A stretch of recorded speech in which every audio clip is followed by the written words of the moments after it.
parole pour la présentation de l'amendement à Madame Olivia Grégoire. C'est le suivant.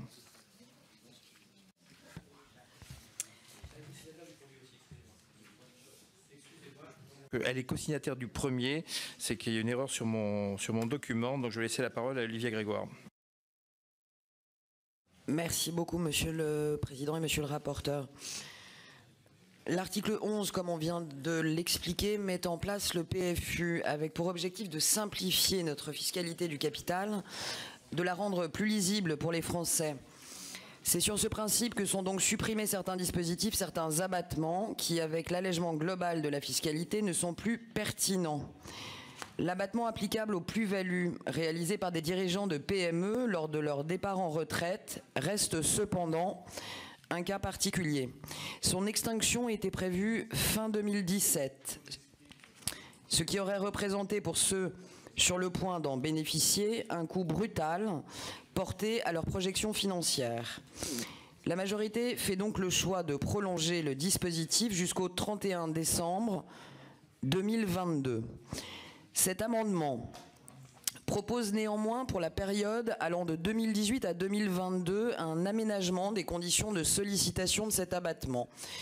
Garder les mêmes conditions ne ferait tout d'abord que repousser la date à laquelle la disparition du dispositif laisserait de nombreux patrons de PME proches de la retraite sur le carreau, ce qui n'est pas notre souhait. Le raisonnement derrière cet amendement est également d'adapter la réglementation à une situation souvent mal comprise. À rebours de l'idée reçue et trop souvent entendue, les cessions de PME s'opèrent aujourd'hui principalement avant 55 ans et non pas au moment du départ à la retraite. C'est le cas pour 77% des TPE et plus de 50% des PME. La réalité est que l'abattement dans sa forme actuelle ne profite en réalité plus ni au patron de PME ni à l'économie, car c'est très souvent, si le patron attend l'âge de la retraite pour céder ou transmettre son entreprise, c'est qu'il cherche le repreneur idéal, malheureusement très difficile à trouver. En découlent des situations où la PME n'est ni cédée ni transmise et cesse purement, simplement son activité, un cas de figure néfaste qu'on connaît tous dans nos circonscriptions.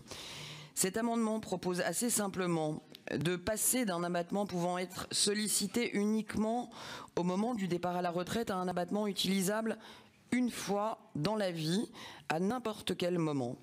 Ouvrir cet abattement aux Français remplissant par ailleurs les autres conditions déjà prévues en termes de détention de parts et de durée d'activité, c'est rassurer ceux qui aujourd'hui, à 50 ou 55 ans, ont déjà consacré leur vie à leur entreprise, n'envisagent pas de partir à la retraite avant de nombreuses années, mais auraient souhaité, à raison, bénéficier de cet abattement. La contrepartie serait bien de prendre dès aujourd'hui l'engagement de ne pas prolonger l'abattement au-delà de 2022. C'est également, pour terminer, faciliter les démarches des patrons de PME qui cherchent des repreneurs à leur entreprise, pouvoir anticiper le bénéfice de cet abattement, savoir qu'on aura le même droit 1 ou à 2 ans, même avant sa retraite. Merci beaucoup. Merci. Je pense que le rapporteur est favorable.